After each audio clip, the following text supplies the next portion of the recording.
Good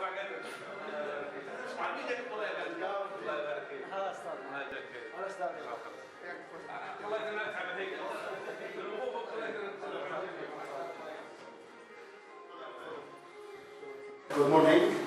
I have to present a topic today called Reasons for Bad Attitude Towards Learning English and How to Motivate Your Learners. I welcome the Principal of ACT, welcome to our meeting and our workshop. And first of all, I welcome Mr. Abdullah or Ahmad for his helpful to me during the workshop. This topic touches us all, daily, almost daily. How to motivate your students.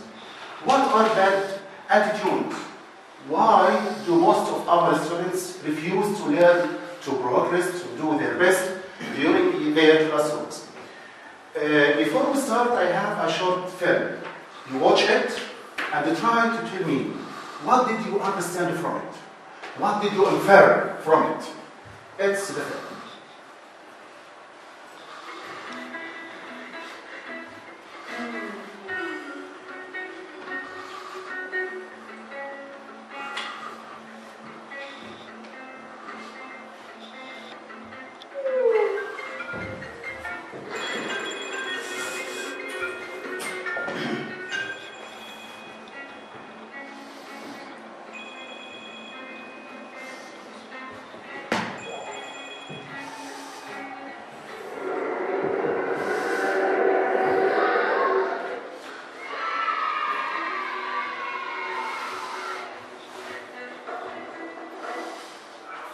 Okay, thank you.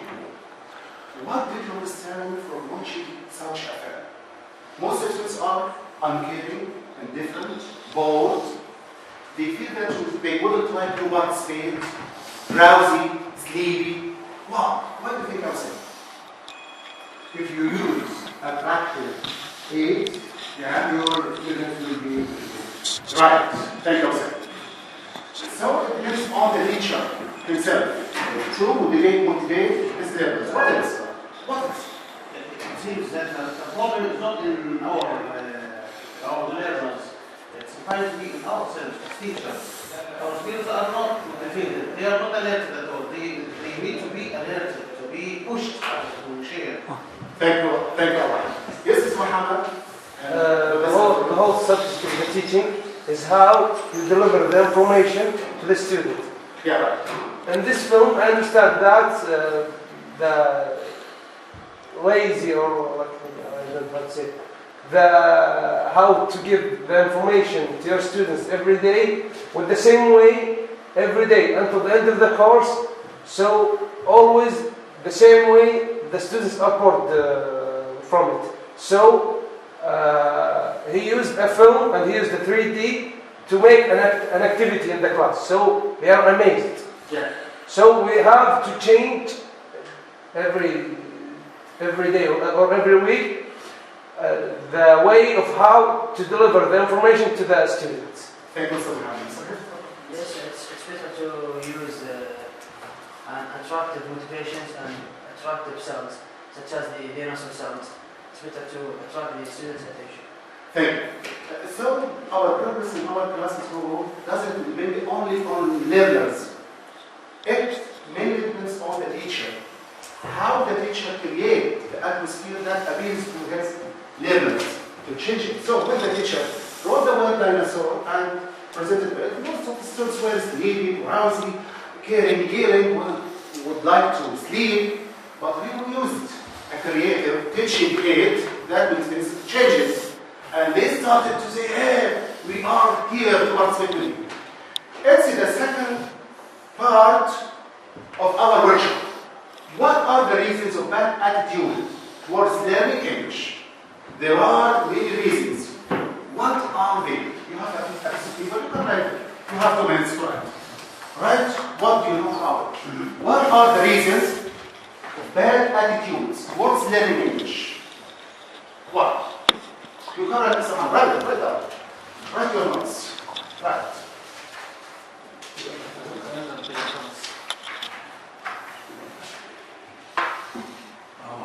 So crazy. So crazy. I know that I told you also, bring your friends and clothes.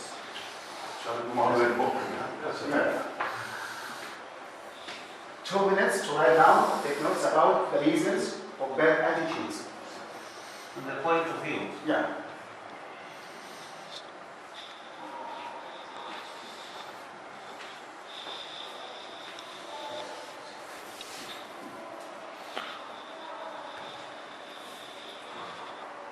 Abide by the current position that we do in our schools, our classes.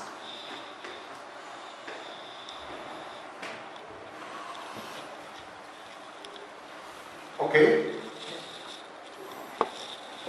Time is over.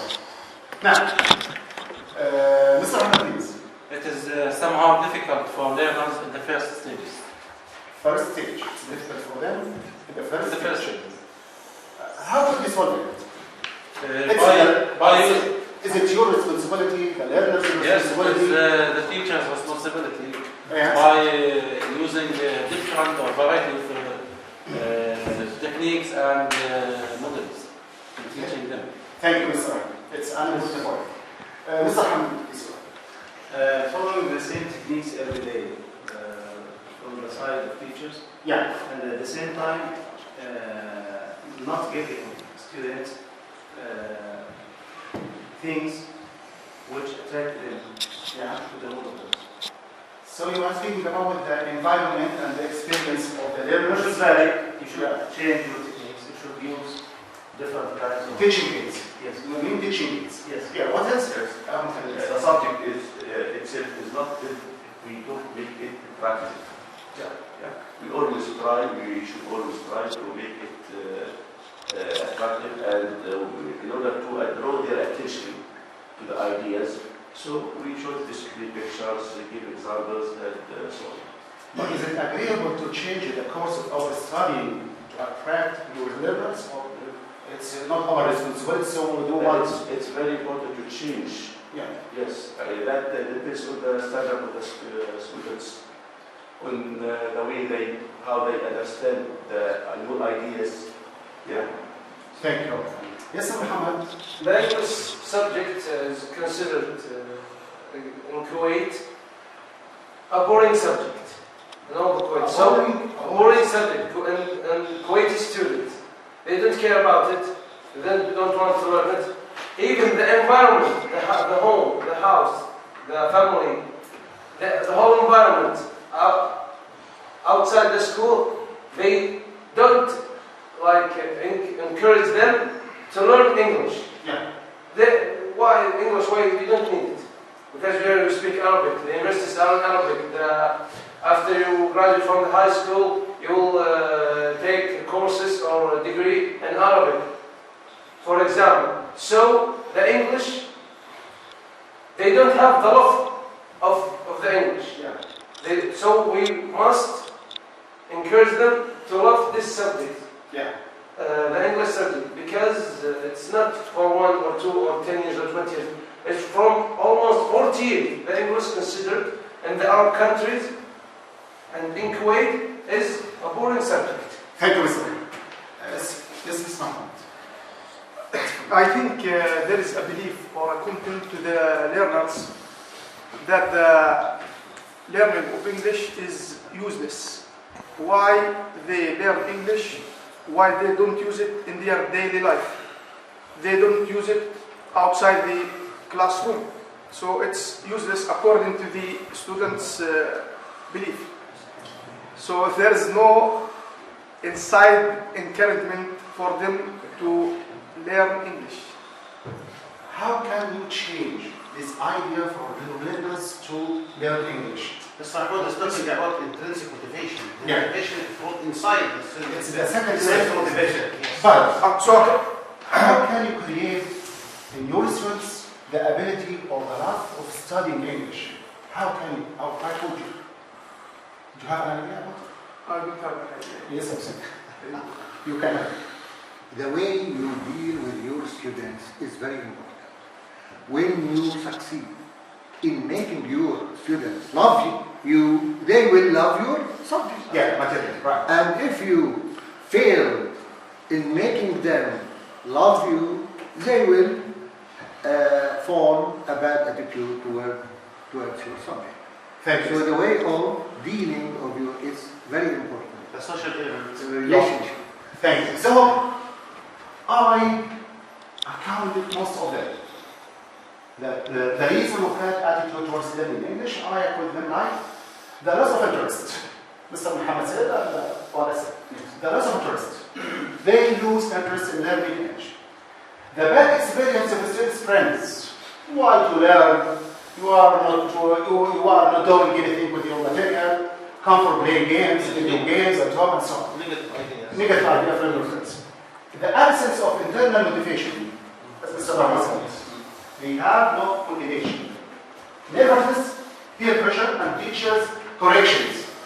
You overcorrect your students. You don't let them to make mistakes and you couldn't forget. The students feeling that they are ignorant, neglected, and carelessly evaluated from the teacher. You don't give your students the adequate evaluation. So they don't feel they have did something important. Especially Mr. Adel, the back seaters. Yeah. And the students are sitting at the wings of the class. They are feeling they are ignored. They are ignorant inside the classroom. Large classes and dealing with individual differences. Individual differences. We have smart students, low achievers, average, weakers, and so on. Students are not aware of the importance of English, language as international language. Students think that English is boring and difficult to study, as Mr. Muhammad said. It's difficult, so these are most of the reasons that distract our students from learning English. How to motivate them? There is always meant by motivation. What's motivation? Right, take notes. What is meant by motivation? So if you can write your answer and tell me. I give you the chance to write it. And in different ways. Motivation is the bedrock of any learning process and it's a mark of successful teacher. It's what makes us act. It's a desire to do something. A desire to do something. Work towards a goal to reach an objective. If motivation is present, learning can be facilitated. But without it, effective learning becomes difficult. Without motivation, you have no learning process. It's absent. Then, let's complete to motivate the learners, it's to create the want. What you want to do. The desire. Want. To learn inside them. It means also to provoke their thinking, encourage their actions, and stimulate answers from them. Being aware of the needs. Why do your students need inside the classroom? For example, while you are in classroom, you can tell the students, are you going shopping today? Yes, I am going shopping. Okay. If you enter the shop, what should you do at the first thing? When the assistant comes to you, can I help you? What will you say? Yes, please, you can help me. I'd like to, and so on. So, it's their needs to be motivated. The learners in each stage helps the educators to plan their teaching programs. Studying the characteristics of these learners would assist the teacher in preparing their lessons in a way that keeps the students interested, alert, and involved in the lesson. It's meant by motivation, as you said. Then, types of motivations. We have two types.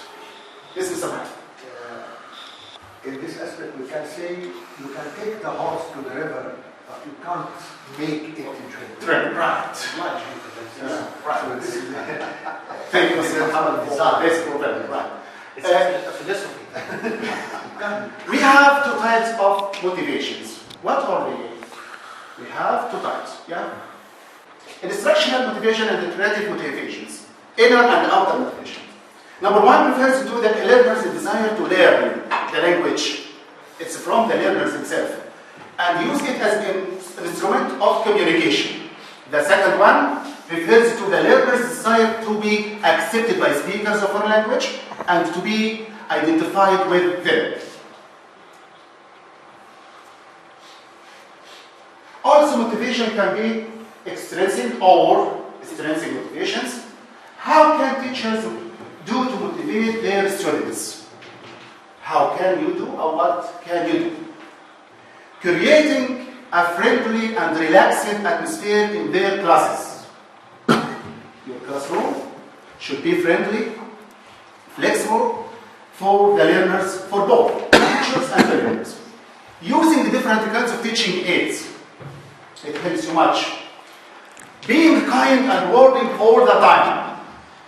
Don't be harsh with your students. Avoiding long explanations by increasing students talking all the time. Don't talk all the time. Give your students a chance to express himself, to talk, to feel that he is dignified. That's why let's do a focus here. Yeah. When we are talking about student talking time, you are so successful when you increase your student talking time and decrease your talking time. And this is a basic remark I write to many of my colleagues. Let the students talk. Don't talk all the time. Leave the stage. Give the students talk the stage and talk. Yeah, right. Let them ask and answer. Let them interact. Student interaction. And we have young teachers. Young teacher, then junior teacher. Yeah, junior teachers. I think it imposes the Educationalists inside themselves. said 85% for the student. That's 15 for the the teacher. Successful teacher should be like this. You shouldn't be the master all the time. Providing various activities that arouse students' interest. Change your activities. Most of our students have short span. They would like to change them. Creating a lively atmosphere in their classes. Relating the lesson to their lives and past experience. Integrate the lesson with their experience in their atmosphere. Why is motivation important? For some reasons. Highly motivated students learn faster and better. If your students are motivated, they will learn faster and better. They will be relaxed to learn. It facilitates the learning process. It creates the desire to learn the language. It arouses the students' interest. You will vanish, you will avoid all the reasons for bad attitudes in learning language. An encouraging attitude on the part of the teacher makes the students interested in learning English language. How can teachers deal with low achievers? With individual differences? In your classroom, you have top students, average students, and low achievers. These are called individual differences, and we all have individual differences in our classrooms. Teachers should be aware that they will be dealing with the three levels: the excellent students, the top, number one, the average students, and the low achievers. So we have three standards in our classroom. An equal share of time should be given to all students. Questions should be equally distributed, and the students have to be involved in discussion. This is we talk about the types of intelligence. We have 8 types of intelligence. We should deal with each type alone. Yeah, very good. Useful suggestions to how to deal with low achievers. How to deal with them. Start with asking them short and simple questions to keep them alert. Don't ask them difficult questions. This is warmer stage. Yeah. It could be in the warmer stage. Ask them simple questions. Even if they can repeat after their friends. He can speak, okay. Hamad, what did you say? Repeat after. It's a good idea. Don't accept their silence. They will sleep. At least let them repeat the correct answer once. Make them sit in front, but in pair or group work. As Mr. Abdullah said in the last meeting, the benefits of group work and pair work, they will feel that they are enthusiastic to participate. They should sit next to a good student. While are sitting next to a good student, when they are working in group work, you could accept the answer from the achievers. And if answered, the leader of the group, of the excellent one, can you could give him a mark because he helped his students. It's a good way. Give them short, simple home assignment. Simple, not like the standard one or the excellent one. Check their work and be very careful when you criticize their work. Don't over-criticize them inside the classroom. Don't say no, wrong. Don't say wrong. Accept even if it's wrong for a short time. He will feel that he did something important. Accept. Accept it as a problem. Unless you will frustrate him. Yeah, right. He will feel scared. How can you create lively classes? We have some steps or some tips about it. Making use of learner's environment. Change your lesson from inside the classroom to the environment, the outside environment. If you went home today, what will you ask your teacher to do? Try to think in English what he told you and what would you like to tell him. Presenting the language in natural chunks. The sentence, divide the sentence in simple and you can combine it once more. Using appropriate visual aids. Teaching aids, as we watch it in the film. Being efficient manager, adapt materials to locate realities. Yes. The last one, some ideas on motivations. Bear in mind, take in consideration these steps. Being a good friend to the students. Be a friend to him. To never look sad. Be happy. Smile. Smile. Always start your lesson with a song or a joke. Thank you, Mufana. 4. Never teach a lesson if the students aren't in the mood. 5. Always keep smiling. 6. Always be appreciated. 7. Encourage the students to talk freely and to have natural discussion during the lesson. 8. Don't overteach the language. Let the students have more time to talk. 9. Always give the students confidence and don't humiliate them. 10. Be creative and be aware of the individual differences. Thank you. So our workshop today dealt with bad attitudes towards learning English, how to deal with low achievers, motivations, 2 types of motivations, how to motivate your learners, and some steps for being a good motivator. Thank you. I finished. Thank you very much. It's all for me. Thank you.